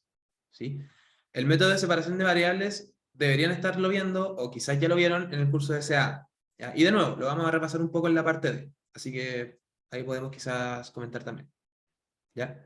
Pero eso, el método de separación de variables les puede servir para encontrar dos ecuaciones diferenciales ordinarias para resolverlas. Eh, no, lo que yo entendí del enunciado en realidad es que tienen que resolverlo como numéricamente, como tomar las ecuaciones de Maxwell y a partir de las ecuaciones en bruto, no como pasando a través o llegando a la ecuación de onda y a partir de la ecuación de onda en bruto, llegar como a resultados numéricos que te grafiquen, por ejemplo, lo que te grafica una función de onda analítica, ¿ya? Que, por ejemplo, imagínate que tú graficas...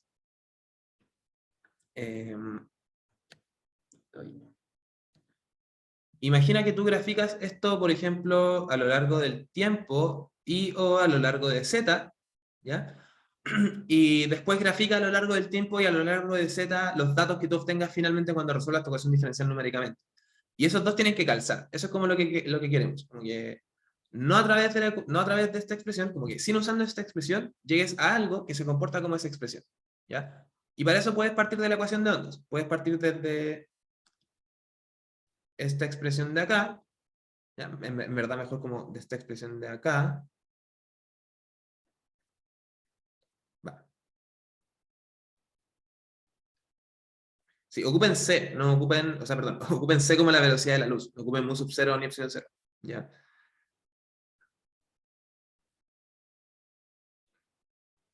Ya, a partir de esa ecuación de ondas, si ustedes, de nuevo, separación de variables, y después esas dos ecuaciones diferenciales que les salgan de separación de variables, las integran numéricamente, y juntan sus resultados, deberían llegar a algo que se comporta, o que si lo grafican, se ve igual que esa función analítica que está anotada ahí, ¿ya? Pero no tienen que pasar a través de la ecuación analítica, tienen que pasar a través de la solución analítica de la ecuación de ondas, ¿ya? Ah, de nuevo, también, ocupen esto como que se propaga en el eje Z, o en el eje que ustedes prefieran, pero solamente ocupen una variable, o sea, como un eje cartesiano para la dirección de propagación, de tal forma que este campo eléctrico o el campo magnético dependan ambos de la misma variable, ¿ya? Eh, y de esa forma entonces, en realidad, este laplaciano de acá se va a transformar simplemente como en la segunda derivada de la intensidad del campo eléctrico con respecto a z, ¿ya? Esto de acá va a ser solamente la intensidad del campo eléctrico, ya no sería como un vector. Y lo mismo para el campo magnético, ¿ya? Y con eso entonces ya pueden partir con separación de variables, porque tienen una EDP que tiene solamente dos variables, una espacial y una temporal, ¿ya? Yo les recomiendo que partan de esta ecuación de ondas. Partan de esta ecuación de ondas, hagan separación de variables de forma analítica, y después vayan resolviendo eso, ¿sí? Eso. Si tienen dudas al respecto, me pueden mandar correos y los voy a tratar de responder en la medida de lo posible, ¿sí? Probablemente voy a empezar a responder con mayor frecuencia mañana. Y el viernes también voy a poder responder con alta frecuencia y el viernes también voy a estar en la universidad por si alguien quiere como ayudar un poco más, eh, como más profundamente, ¿ya? Porque entiendo que estando en plan común igual es difícil quizás hacer una tarea numérica, por ejemplo, no todas las personas tuvieron que hacer tarea numérica en EDO o algo así quizás. Yo nunca hice una tarea numérica en plan común, por ejemplo. Así que entiendo que algunas personas pueden necesitar ayuda al respecto, así que ahí podemos apoyarnos el viernes, ¿ya? Pero hagan lo que les dije por ahora, ¿sí? Tomen esa ecuación que está encerrada ahí, usen separación de variables, también tienen la misma pero para el campo magnético, acuérdense, y después de separación de variables vayan integrando con sus ecuaciones diferenciales ordinarias que aparezcan ahí. ¿Ya? Eso. Ya, entonces volvamos a la parte D para que alcancemos, o sea, perdón, a la parte C de la parte D para que alcancemos a hacer entonces y comentar todo lo posible antes de irnos de la clase.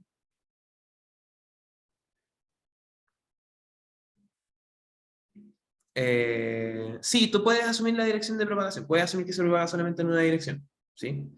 Eh, Al menos para el resultado que queremos encontrar en el contexto de este curso, sí, sin ningún problema.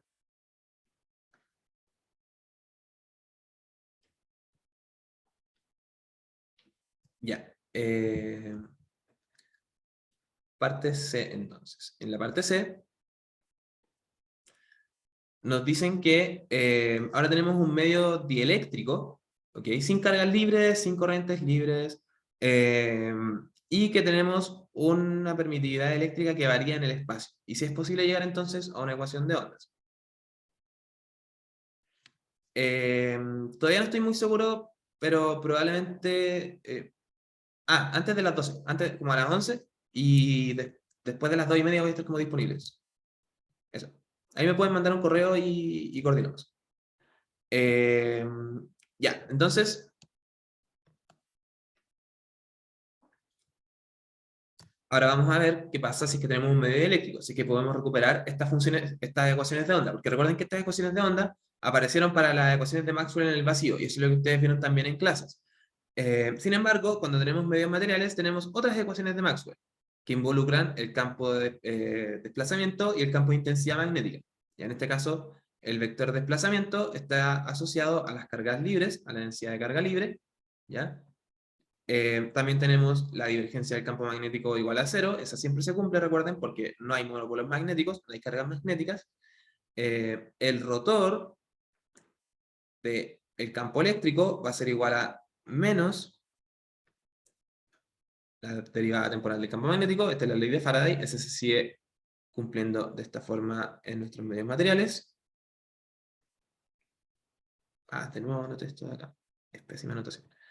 Ya, y ahora tenemos que involucrar también la intensidad magnética, el vector H, y esto va a ser igual entonces a la derivada del vector desplazamiento con respecto al tiempo, ¿ya? Más las densidades de carga libre.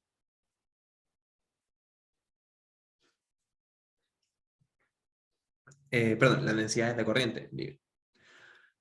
Ok, esas son las ecuaciones de Maxwell en medios materiales, para el caso más general posible. Sin embargo, en el caso de este ejercicio, nos dicen que no tenemos densidades de cargas libres ni densidades de corrientes libres, y solamente tenemos como el medio eléctrico por el cual se está propagando nuestra onda, y por lo tanto estas dos cosas son cero.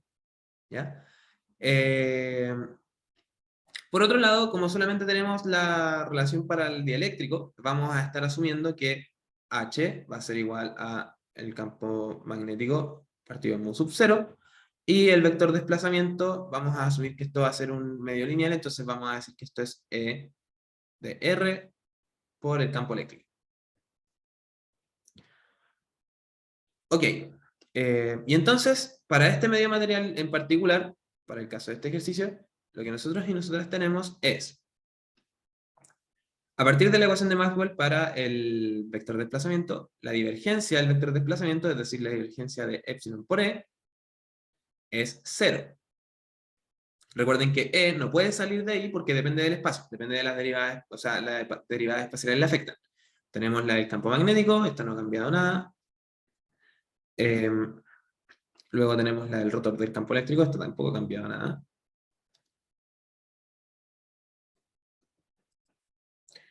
Y luego tenemos la del vector intensidad magnética, pero que ahora lo cambiamos por P, y entonces esto nos va a quedar como el rotor del campo B igual a mu sub 0 por la derivada del vector de desplazamiento con respecto al tiempo. Ok, y entonces, acá los pasos son exactamente los mismos.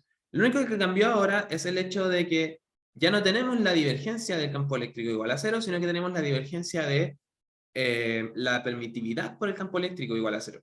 ¿Ya? Y por lo tanto, en el paso en donde apliquemos el rotor a esa expresión de acá, ya no vamos a poder eliminar la parte que tiene la divergencia del campo eléctrico. ¿Ya?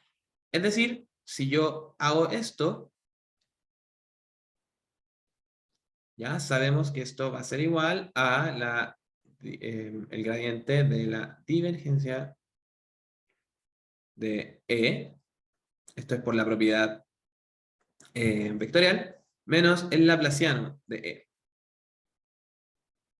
¿Ya? Y a la vez, yo sé que eso tiene que ser igual a aplicar rotor acá, y según lo que vimos anteriormente, eso es igual a menos la derivada con respecto al tiempo del rotor del campo magnético.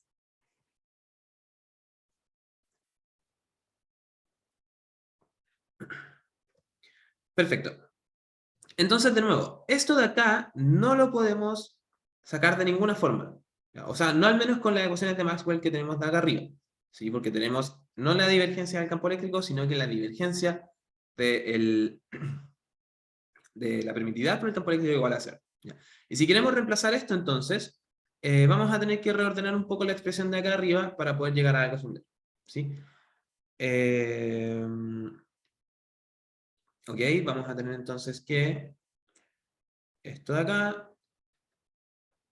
menos este laplaciano va a ser igual a la derivada de acá, ¿sí?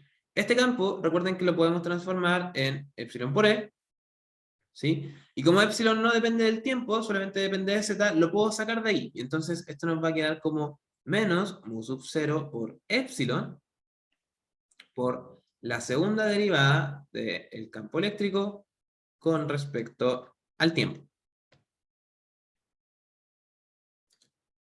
Y entonces solamente me falta desarrollar esta parte de aquí, que es lo único que me sobra con respecto a la ecuación de ondas que tenía desde siempre. ¿Ya? Y para eso, tomamos este término de acá y lo desarrollamos a través de alguna identidad vectorial.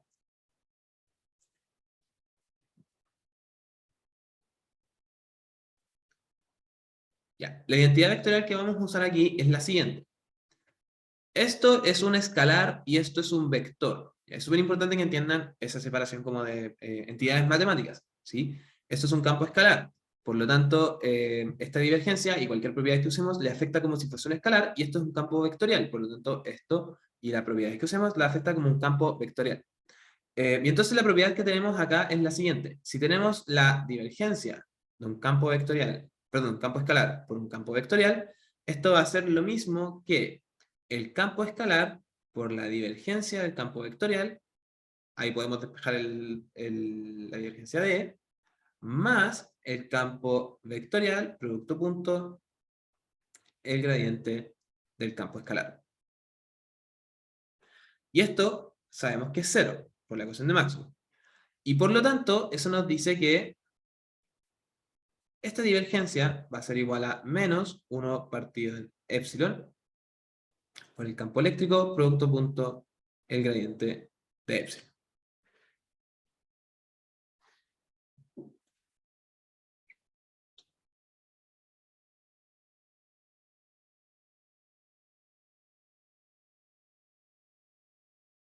Y entonces, si reemplazamos y reordenamos la expresión, bueno, vamos a poner esta al otro lado para que quede positivo, ¿sí? Al reemplazar esto, me queda uno negativo, pero pasarlo al otro lado también me lo deja positivo, y entonces lo que vamos a tener es que este término de acá, este término nos va a quedar positivo, así que vamos a tener más el gradiente de 1 partido en epsilon por el campo eléctrico, producto punto la divergencia de epsilon, ¿ya? Menos mu sub 0 por epsilon por la segunda derivada del campo eléctrico con respecto al tiempo, igual a 0. Y esta entonces es como, por así decirlo, la nueva ecuación de onda en el caso en que tenemos este dieléctrico, donde su constante dieléctrica varía en el espacio, ¿ya? No es una ecuación de ondas, se parece mucho, pero le sobra un término a esa ecuación de ondas. En general, cuando pasa eso en las ecuaciones diferenciales, sobre todo cuando estamos involucrando cosas temporales con cosas espaciales, lo que generan los nuevos términos más que nada son como perturbaciones al fenómeno original. Entonces, lo más seguro es que sí obtengamos ondas en este caso, pero probablemente no vamos a obtener la solución de ondas planas que estábamos teniendo anteriormente, sino que van a ser algún otro tipo de ondas en las que quizás la velocidad de propagación cambia dependiendo de las direcciones, porque va a cambiar el dieléctrico, y recuerden que, por ejemplo, este término está asociado a la rapidez de propagación. Puede cambiar eso, por ejemplo, pueden cambiar las direcciones hacia las cuales se quiere mover la luz, y por lo tanto esto puede empezar como a curvarse. Recuerden que el epsilon también hace referencia, o también está involucrado con el índice de refracción, y por lo tanto, si cambia con respecto al espacio, se puede hacer que la luz se curve de forma continua, de forma constante, por el hecho de que cambie el índice de refracción de forma constante, y todo ese tipo de fenómenos pueden aparecer. Entonces, la respuesta en general es que sí, esta es una ecuación de ondas, pero no es una ecuación de ondas como la que conocemos desde siempre. Tiene algunas perturbaciones o algunos términos extra que hacen que los fenómenos sean del tipo ondulatorio y muy similares a las ondas, pero no son exactamente ondas como las que vimos hace un rato. Perfecto. Y para la parte D, que no vamos a alcanzar a hacerla, entonces no vamos a alcanzar a verlo, hacer la separación de variables de forma explícita, pero de nuevo, con la ecuación que les mostré hace un rato y con lo que vieron en CA, pueden hacerlo. Bueno, pero para terminar, en la parte D nos preguntaban más que nada qué pasaba si es que ahora esta constante dieléctrica solo variaba con la dirección de propagación, ¿ya? Si solo varía con la dirección de propagación, significa que epsilon en realidad solo depende de z, y por lo tanto, el gradiente de epsilon en realidad solamente debe involucrar las derivadas en z, y por lo tanto esto va a ser la derivada de epsilon con respecto a z, y esto en catongo. Entonces, como ese gradiente, si es que solamente varía en z, va a estar en catongo, pero el campo eléctrico, según lo que nos dijeron delante, está solamente en itongo, este producto punto va a desaparecer, ¿ya? Y por lo tanto, en ese caso, recuperamos nuestra función de onda, pero recordando que esto de acá depende explícitamente de z, ¿ya? Entonces, claro, en el caso en que la dirección de en el caso en que la constante eléctrica solo varía en la dirección de propagación, se simplifica de nuevo la ecuación diferencial. Sin embargo, de nuevo, no es exactamente la misma ecuación de onda que estábamos encontrando hace un rato, porque ahora tenemos un término, una de estas constantes, que depende de una de las direcciones en el espacio, ¿ya? Sin embargo, ahora es mucho más parecida a una ecuación de onda, así que es mucho más probable que tengamos como soluciones tipo onda también, muy parecidas a ondas planas también, pero en donde yo creo que la velocidad va a ir cambiando, la velocidad de propagación va a ir cambiando, mientras avanzamos en el medio, ¿ya? Eso también lo pueden integrar como con integración perdón, separación de variables y ese tipo de cosas, pero no es algo para complicarse, ¿sí? Era más que nada para que recuperáramos como algo parecido. Eso entonces con la pregunta 2 en realidad, y eso sería la clase auxiliar de hoy. Repito no hints, sino que más que nada como ayudas, no hay muchos hints en esta tarea. Partan de la ecuación que está encerrada ahí en negrita, como dense la dirección de propagación de su onda plana y entonces van a tener esa ecuación diferencial donde E ya no es un vector, sino que es la intensidad del campo eléctrico, y van a tener algo muy parecido para el campo magnético, ¿ya? Y esas ecuaciones diferenciales, que son derivadas a derivadas parciales, perdón, las separan, con separación de variables, en dos ecuaciones ordinarias, y esas las integran numéricamente, ¿ya? Dense las condiciones iniciales y las condiciones de orden que necesiten. Eh, y la gracia, de nuevo, es que con lo que ustedes obtengan de forma numérica pura, lleguen a un resultado que es parecido a lo que grafican de forma analítica. Tienen que llegar a algo parecido a lo que se muestra acá, pero sin pasar por esta expresión analítica. Eso es lo que yo entendí de la tarea al menos. Eh, Eso entonces, con respecto a la tarea. No sé si tienen alguna duda con respecto a eso.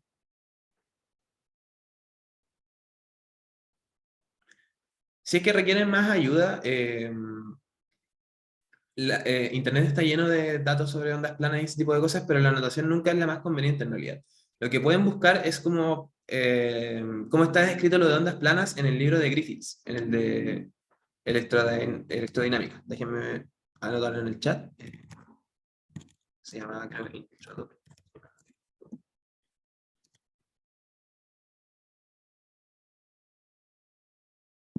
y este tipo era, probablemente escribí mal su apellido, pero en ese libro probablemente está explicado a un nivel del curso, ¿ya? Por si desean leer un poco más sobre ondas planas y entenderlo como un poco más conceptualmente o intuitivamente antes de saltarse a hacer la parte numérica, ¿ya?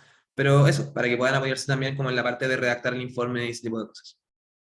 Eso sería entonces. Si no tienen más dudas, no olviden de irse. Muchas gracias por su atención y nos veríamos la siguiente semana. Que estén muy bien.